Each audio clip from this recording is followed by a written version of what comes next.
Hey, welcome to the Sports Reverends podcast. My name is Dan.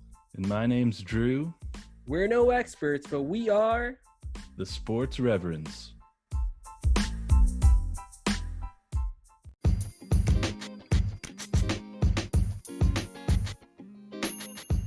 Welcome to the Sports Reverends podcast. We got lots on the docket today, folks. The Sports Reverends podcast is all about learning life lessons through sports and debate to be successful. And what we got on the docket is we're going to be jumping from the Blue Jays. We got some NBA talk. You know, there's trouble in Houston. And we'll be checking out week 10 of the NFL. We got some Super Bowl sleepers for you. And but before we go anywhere else, let's get into some quick hitter news. Giannis Antetokounmpo is eligible for a supermax contract worth up to $244 million over 5 years. Freddie Freeman and Jose Abreu have been named the MLB's MVPs in the NL and AL. Russell Westbrook reportedly wants out of Houston after only one season. The Weeknd has been announced as a Super Bowl halftime performer. And a Tiger Woods documentary has been announced, set to be released January of 2021. Let's hear a word from our sponsors.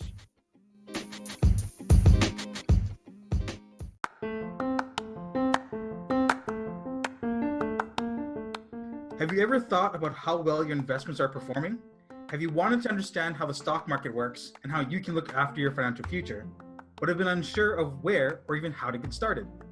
Train to Invest is North America's leading investment education and training corporation with the sole purpose of providing a new way of thinking about wealth management. Through teaching, training, and coaching individuals in both the art and science of self-directed investing, Train to Invest offers a complete education and training experience to empower families to begin their journey of planning for future generations through investment education. To find out more, look at www.traintoinvest.com and download our free ebook. Again, www.train2invest.com to find more information about our program and download our free ebook. All right, welcome back. Thanks for tuning in. Today we got myself and Drew. What's up, Drew? How are you doing? Doing pretty good. We just entered another phase of lockdowns here in Manitoba, but get to spend some more time at home. Yes, I understand that feeling. Same thing here in Toronto. We've just been in that phase for a long time, it feels like. So lots of home time, and it's been good time to train this little puppy that I had. So It's been a change of pace for me. But let's get into some Blue Jays talk, Drew. There's been some rumors and news happening around the MLB. Take it away. Well, the Blue Jays have lots of cap room, or there's no cap in baseball, but lots of salary money to work with, and they're talking about making some big deals, which would be awesome. The name Francisco Lindor has been floated around. Which would be a huge get for the Blue Jays. And I hear, from what I hear, that they could pull off this trade without digging too far into their young studs that they have on the team. The one starter name that I've heard is Lourdes Gurriel, that they'd include in the package. But he's turning 27, so get rid of him before we have to pay him the big bucks and bring in an MVP candidate in his prime, leadoff hitter, can do it all, play shortstop. He's one of the best defenders in the game, and switch hitter. Another name's just free agents is Trevor Bauer and George Springer. Yes. So if we could pull off even Bauer and Springer, just doing those two free agent moves, would be huge. Having Ryu and Bauer, you need at least two studs at the top of your rotation. I think when we watched the playoffs, it proved that. But I'm excited about the Blue Jays making some moves. How about you? Yeah, definitely excited. I'll ask you a question. Before this season started, we kind of talked about projections of the Blue Jays, and you kind of said they were 4 or 5 years away from being real contenders. Do you project them to be a little bit closer than what you estimated? Yeah, I think they're a whole lot closer than I estimated. But obviously, you can always speed up the process by doing trades and free agent signings. I was thinking with the players that they had now, like at the beginning of last season, with how young they were, I was thinking 3, 4, 5 years. But now with the development of some of these players, the pitching that looks like Nate Pearson looks really good. Yeah. Some of these pictures coming up. Randall Grichuk finally started to play baseball last year. Yeah. Come on. So yeah, I think they could really speed up that process. Awesome. Yeah, I think it's excited. It's exciting to be a Jays fan again. So it's good. It's good. Well, let's jump into the NBA. Like we said in our quick hitters, Russell Westbrook has requested, I don't know if he's requested or demanded a trade. He wants out of Houston. The other rumors swirling around Houston is that James Harden wants out of Houston. PJ Tucker is irate with his contract. Eric Gordon is upset with his role. Austin Rivers is upset with his role. Basically, there's some major problems in Houston. Yeah. Basically, they've lost their coach as well. They got a new guy. They lost their GM, who's now in Philadelphia. They're gonna have to implode this team. My guess is that both Westbrook and Harden will not play for the Rockets this year. That's how many analysts have given their insider information about these two guys. So for the Rockets, what would you do if you're the Rockets? Do you try to keep one of them? Do you blow it up? What do you do from your perspective as the Rockets? Because you got some assets here and some talent. If I was the Rockets GM, I'd try and keep James Harden. But I think I don't know. Like in my estimation, he's the more valuable guy out of the two. Oh yeah, 100%. For sure. So he might be the easier one to move. I know he's got the bigger contract. They're both 2-year deals, but yeah, I'd want to keep Harden, but I'm not sure what you could get for Westbrook. Like he's a talented guy, we all know that, but is he a winner? Like I think exactly he's proven over his career that he's more about himself than getting the team wins. So yeah, I'm just not sure what they should do. If they can get rid of both, I'm just not sure with the salary cap situation in the NBA how you're able to move both these guys. You can't do them both in one deal. No. They have to be 2 separate deals. And I'm not sure what teams are wanting to take on this kind of salary with the new salary cap rules coming out. Yeah, and I think the idea would be is that Houston would have to eat some of that salary, which wouldn't go against their own cap, but would still a lot of the salary. Yeah, exactly. And that's going to be hard to do. And throughout the history of the NBA, it's a team that gets the best player in the trade wins the deal. There hasn't been one that hasn't been that way. Right. And so to trade, like, even though you're trading, it's really tough, man. It's really tough. If you trade Westbrook, like you said, you're not going to get much value back. If you trade Harden, you're not going to get the same value back as what Harden's worth. I don't think there's that out there, but right. But they just have to make the decision to either decide to blow it up, or if they can convince Harden to stay and put the pieces around him. If they can trade, the whole thing is, yeah, go ahead. The whole thing is these two guys were signed at a time when the NBA was on the incline, right? For salaries going up and everything like that. It's a terrible time to be trading these contracts when you have no idea what the financial situation of the NBA is going to be. Exactly. I think Daryl Morey, who's now is the GM of Philadelphia, is pulling the biggest heist of all time, and he's going to somehow pull James Harden over to Philadelphia, which would be scary. The other talk about James Harden is joining the Brooklyn Nets. They'll make a package of Dinwiddie. What's the other good guard there? Dinwiddie and oh my goodness, Karis LeVert. Sorry. Oh my goodness. I love Karis LeVert. I don't know why I couldn't think of him. He played really well in the bubble. Dinwiddie, Karis LeVert in the first. And that's clearly not a great value back for Harden, but it's something. Ben Simmons and maybe a pick for Harden as well as the other talked about opportunity.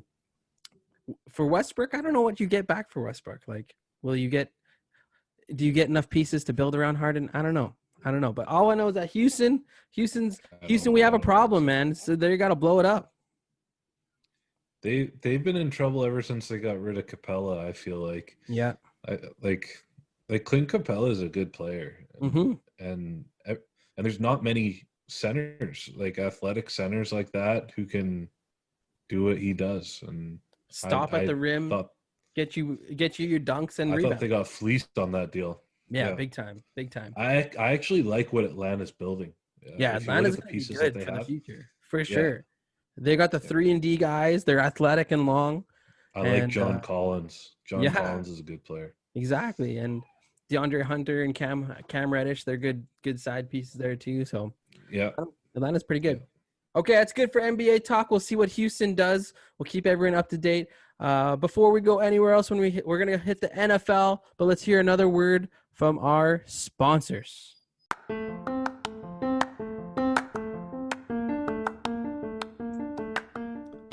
Samara & Jane is an Australian-based accessories retailer with all of the latest fashion trends from around the world.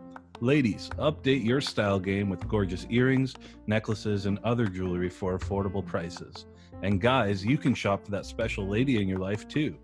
Use discount code SPORTSREV30 for 30% off your entire order. That's SPORTSREV30 for 30% off your entire order. Use discount code at checkout at samaraandjane.com.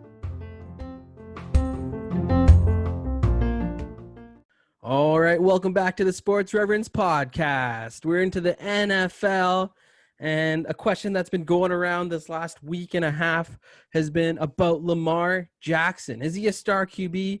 Would you take Lamar Jackson or Kyler Murray right now? There was a quote from Louis Riddick from Get Up.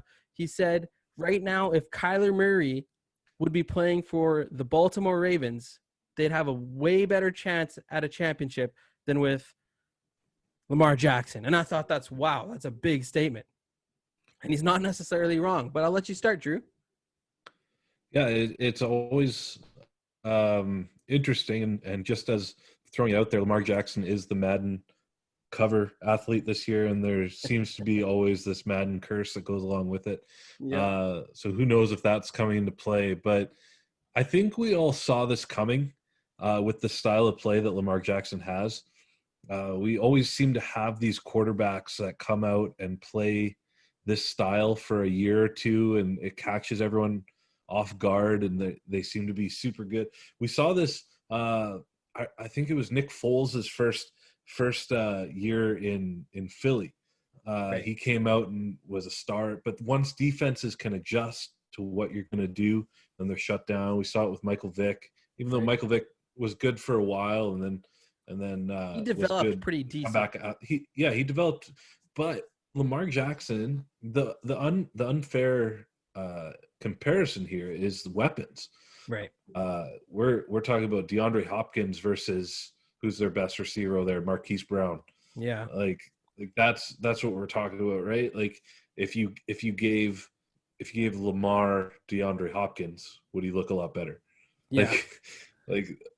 Who knows, right? But Kyler, at this point, I would probably say Kyler just based on throwing ability. He throws a pure football. He throws an accurate football. He seems to be more comfortable in the pocket than Lamar, and I think that's where the NFL is heading right now. Is having your pocket quarterback. Like, look at the top quarterbacks in the history of the league, right? They're guys that stand in there, they deliver to different weapons and throw the ball accurately. I'd rather have a guy that can throw the ball accurately than can throw it through a brick wall. Like, that's just my opinion. So that's why I'd take Kyler at this point.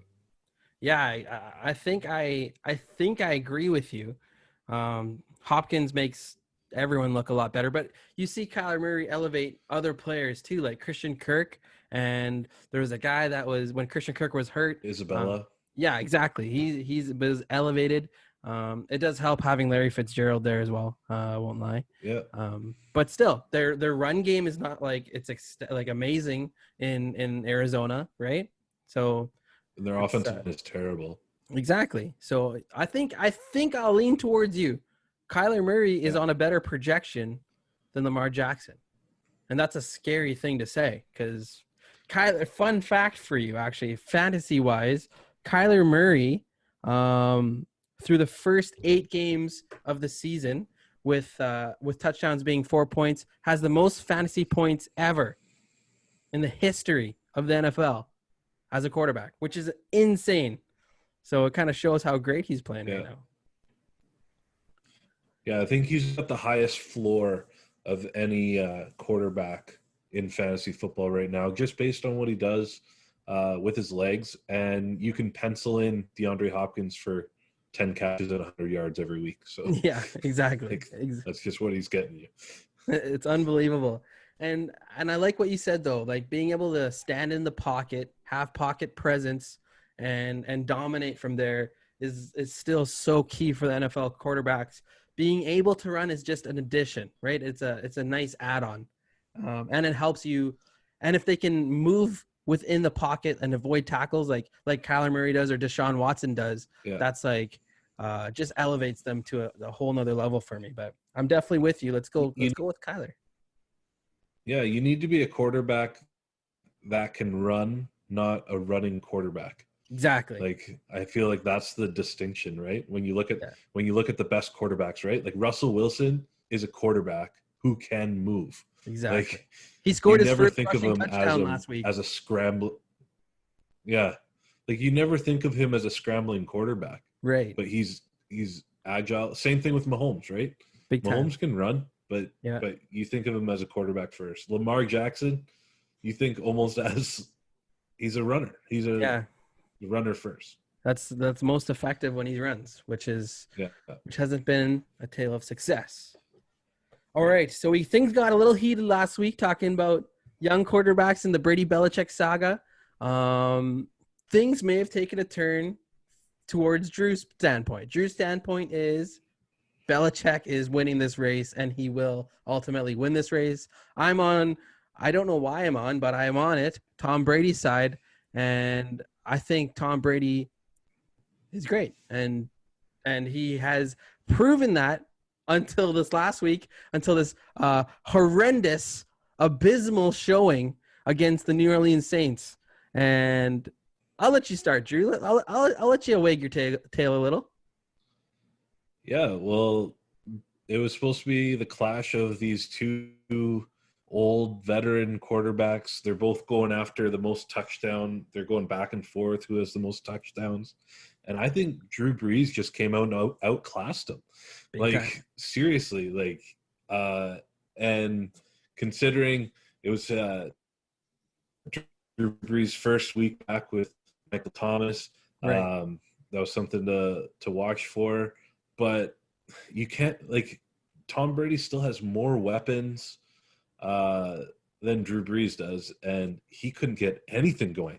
And he looked like an old man last week. Yeah. Now, on the other side of things, when we're talking about Belichick, they almost lost to the Jets, but that's true. Almost losing isn't losing, though. They found a way to come back.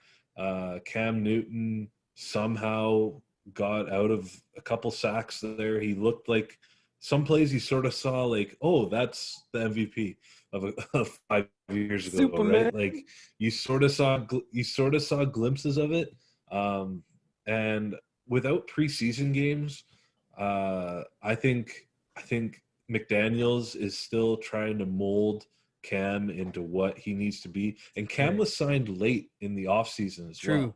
True. So, and this Patriots offense, everyone knows that it's a complex offense. It's hard to learn. But I think Cam, we saw glimpses that, yes, I still believe that Belichick is going to come out on top. Like, obviously, I don't think Patriots are contenders this year.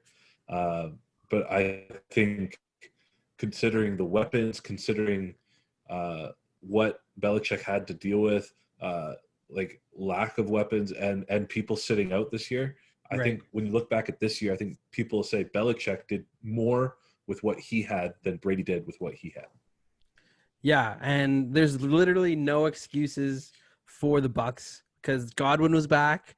They added Antonio Brown. Their running backs were healthy, and they couldn't move the ball. They put up 3 points, like 3 points, really, with all that. That's ridiculous. And the one excuse that people will have been saying is that, well, you know, they haven't all had time to gel together. It's like, okay, come on. 3 points with all those weapons. Stop this. I'm still saying that Brady, for the short term, I agree, will come out on top. I think because the one thing is that Belichick has, he has control of who he brings in. So if he doesn't land a few other key pillars for that team, you know, that's going to just fall for him. But that's something he has to do. We'll see if he can do it. Let's go into some of our Week 10 matchups. Speaking of last week, we were so excited for some of these major matchups, and pretty much every game was kind of boring, to be honest. It was a boring week of football. And so Week 10, what's looking good for Week 10? Not much is looking good, which maybe that means that we'll get some good, exciting games this week. Yeah. But at first glance, there's, no, in the early window especially, like it's looking pretty one-sided. Like, like LA Chargers and the Miami Dolphins, that's a good game just based on rookie quarterbacks. It'd be interesting to see if the Dolphins can pull another win out of their hats. Like the Dolphins are 5-3 right now. Did you realize that? They're solid, man. Yeah, and they got, I think a pretty soft schedule going down the road here. The next 4 games for sure, they're soft. Yeah. I think the last 4 finish a little bit tougher, but still. We'll get to the Dolphins later on. But this week, that's fun. Tua, Herbert. Yeah. And then Bills and Cardinals as well. That'll be a good game. I think there'll be a lot of points scored in that game. Yeah, for sure. Josh Allen, I have to say, proved himself last week. I have been dumping on Josh Allen as much as I've been dumping on Drew Lock, and I need to apologize about that because Josh Allen came out and put the Seattle Seahawks to sleep, and that's not easy to do. He outplayed Russell Wilson, which is not easy to do. Not every quarterback can say that. So the Bills are for real. Their defense is nasty. Well, actually, their defense is not very good. Neither is the Seahawks. But Josh Allen's nasty. He's a good player.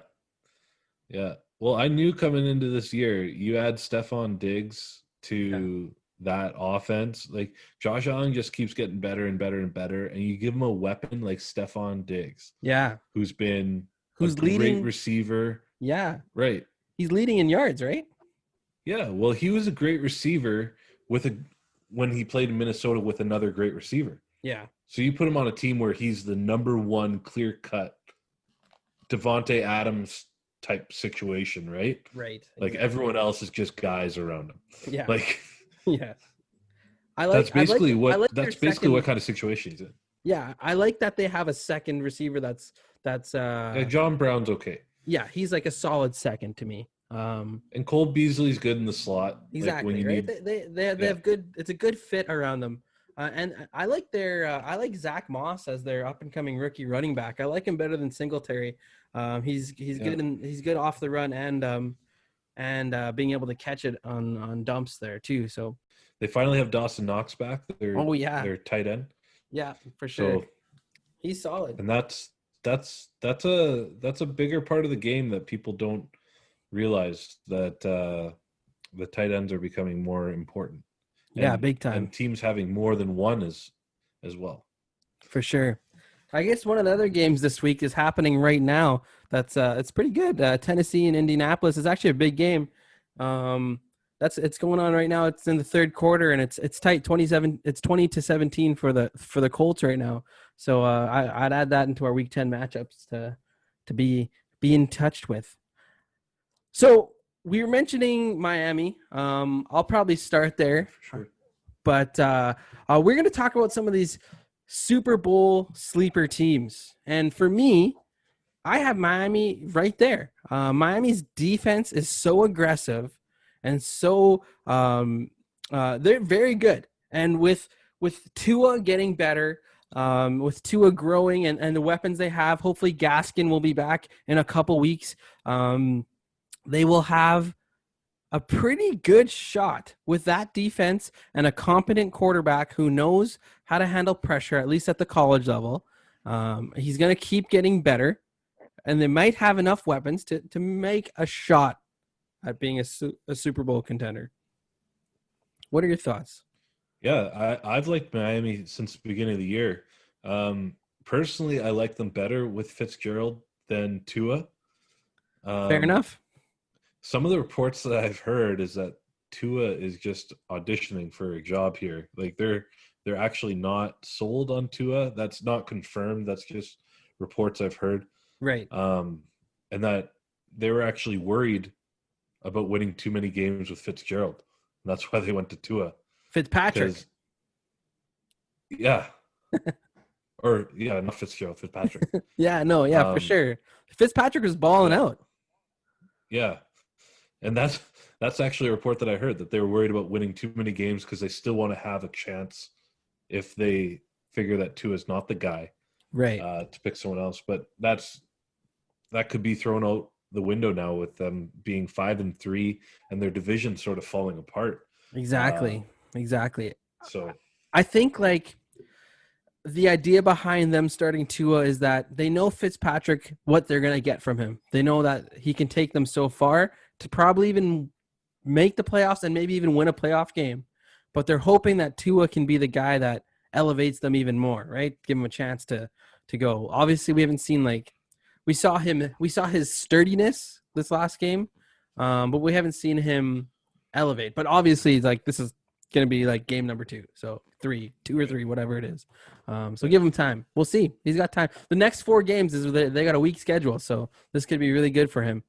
Well, and near the end of the game, he started to you saw some chemistry come between him and Devontae Parker, which if he can get Parker going, I think he only threw to him twice the game before that. So right. If I think he ended up with 6 catches for about 70 yards. So if he can do that, then they're looking pretty good.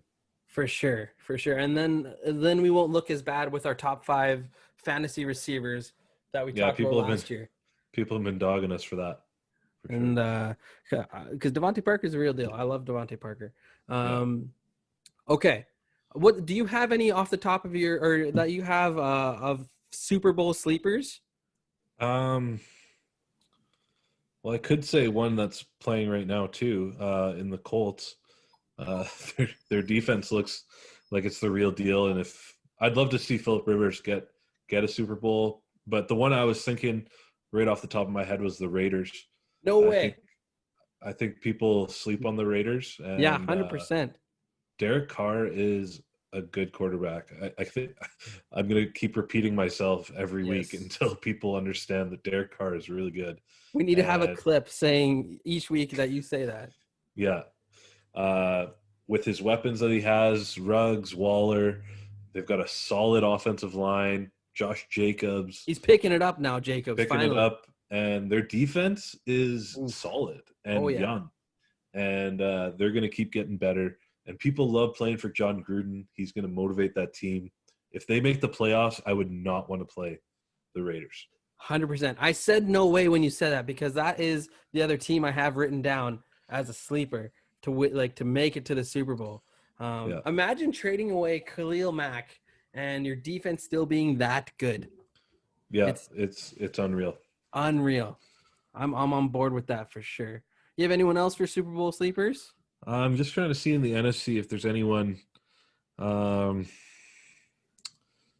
no one really that, like, maybe the Cardinals. Like, I'm not sure if they are a Super Bowl team yet.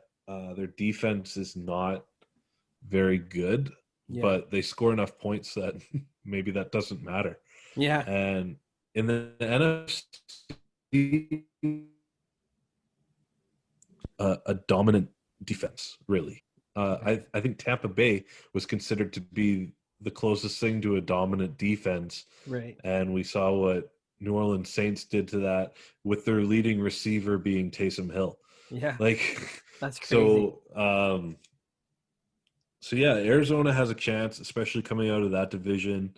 No real defense in there, especially with San Francisco being completely blown up. So injury prone. I don't think they can recover from the start they've had. Yeah. I think that's. I think you're right. There's not too much else I'd say of any other sleepers. If it was a couple weeks ago when I would have said the Chicago Bears, but now they've kind of their offense has totally stalled. And well, they might get it going this week against Minnesota. Yeah. Minnesota's been very bad on defense. True. So if Nick Foles has looked pretty good. He's solid. He's another guy where you know what you're going to get. He's not going to cause too many turnovers. He's not going to go down the field all that much. But they need to get Allen Robinson going. Like he's Big been time, man. He's been pretty. He's one of the best receivers in the game. Yeah. Top 10 for sure. If they can get him going, they'll be in good shape. But yeah, their defense. You still know what their defense is. Yep. Yeah. So I was looking at the Bears. I don't like picking anyone else in the NFC North other than my Packers, but it's true. It's true. So, those Packers look deadly. I will say that. Oh, I think this is it. I think their path to come out of the NFC is looking really, really good. Like when you consider all the teams in the NFC. Yeah, for sure. Yeah. You got to make sure they get the bye. They got to get a bye. Yeah, and you know what? I think it's a good chance they'll do it. No one's getting an NFC East. NFC South is going to beat each other up, I think. Yeah. So I think them and the Seahawks will have the buys. Oh, I like that. I like that call. I think you're right on that as well. Before we get into any more fantasy football talk, we got lots coming for fantasy football. We're gonna hear a word from our sponsors.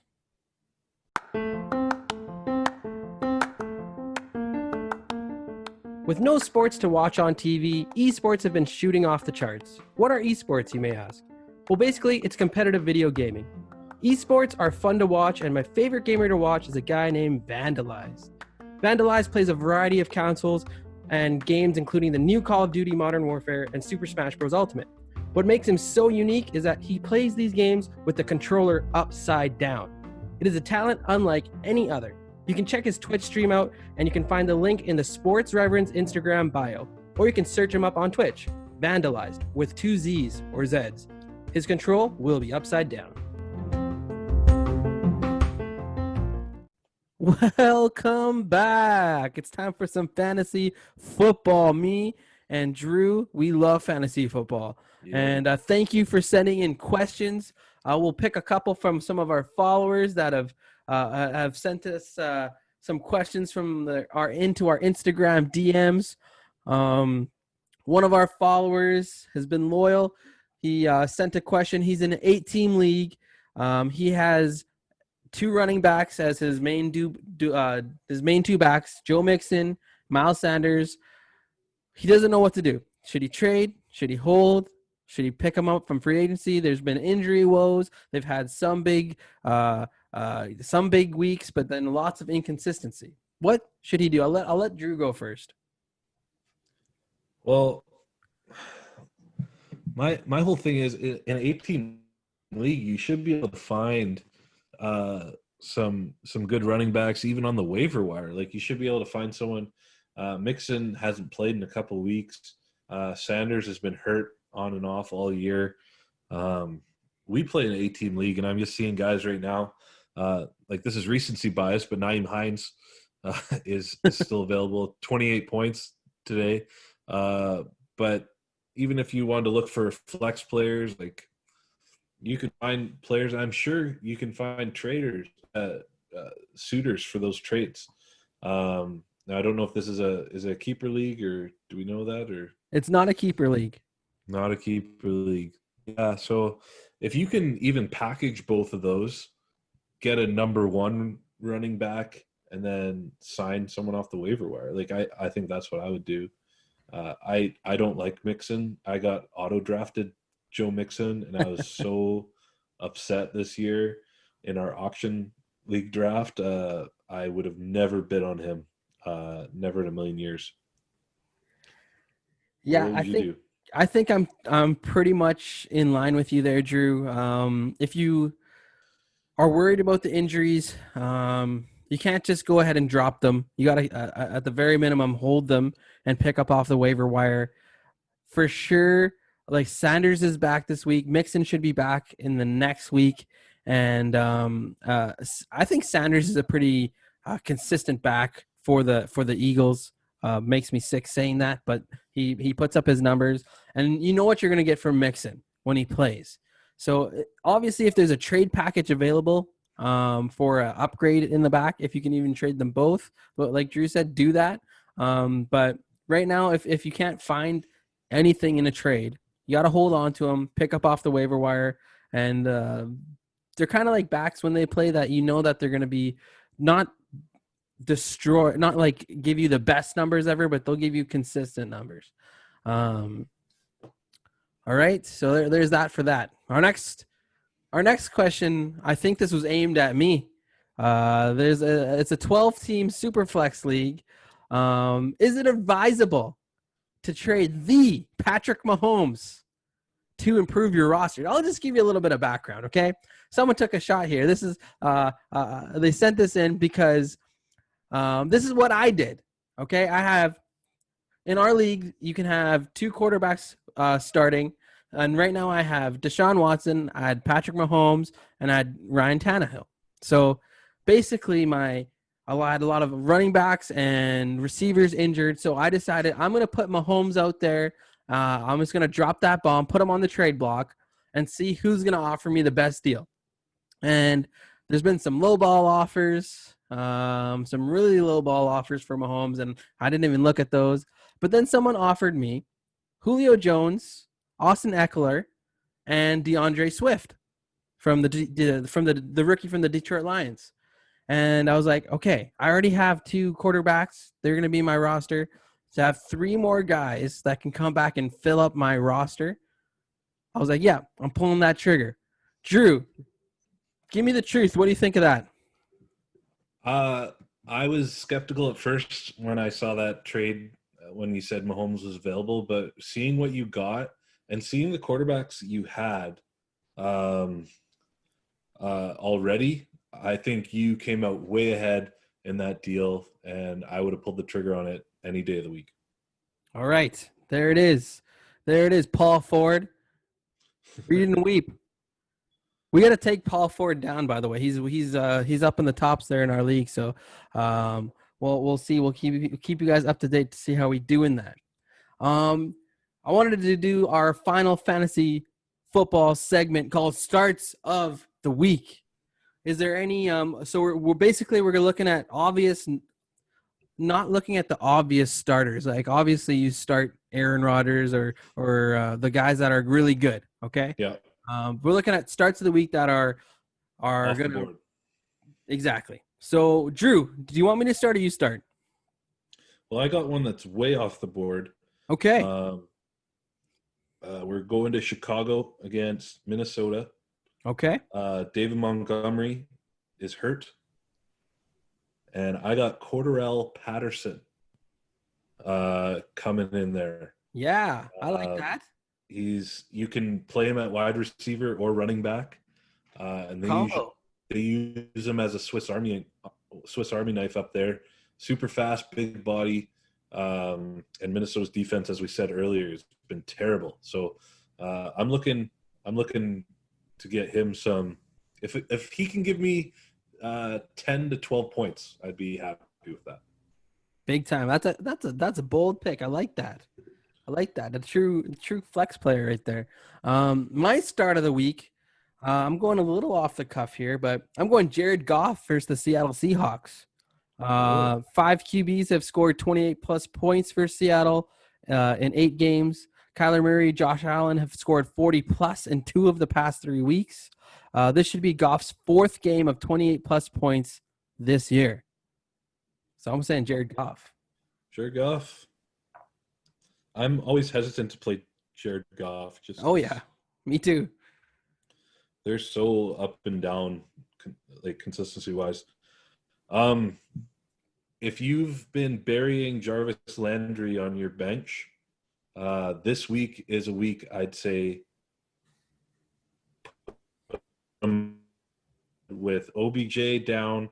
They're playing Houston, who haven't been good defensively. He's the number 1 receiving option now. If he can't get it done this week, it might be time to rethink the whole Jarvis Landry thing. But I'm starting him in 2 different leagues, hoping to get some production, 15 to 20 points, I'm hoping. And lastly, I'll say Mike Davis is starting again for the Panthers. If you can scoop him up if he got dropped. McCaffrey is reportedly supposed to be back the following week, so he'll give you 1 good solid week. Yep. And he does it all. So you got any else, Mr. Sports Reverend Drew? I'm just trying to think. Every week I have the question of do I play Calvin Ridley or Julio Jones? Yeah, I think Julio's pulling ahead in that discussion. Yeah. Matt Ryan seems to just be zeroing in on him. I've just got one more receiver from Chicago that not everyone might be into yet. He's only rostered in 16% of leagues. Darnell Mooney. He's been his receptions and targets just keep going up and up and up. He's a big play threat. They like to go in deep, taking deep shots with him. Again, playing Minnesota's defense. Attack the Minnesota defense. So Darnell Mooney. I love it. What do you think about JaMychal Hasty from San Fran? Raheem Mostert is out again. He had a huge week last week, but he's versing a tough Saints defense. Who is that? Sorry, JaMychal Hasty. JaMychal Hasty. I give up on JaMychal Hasty.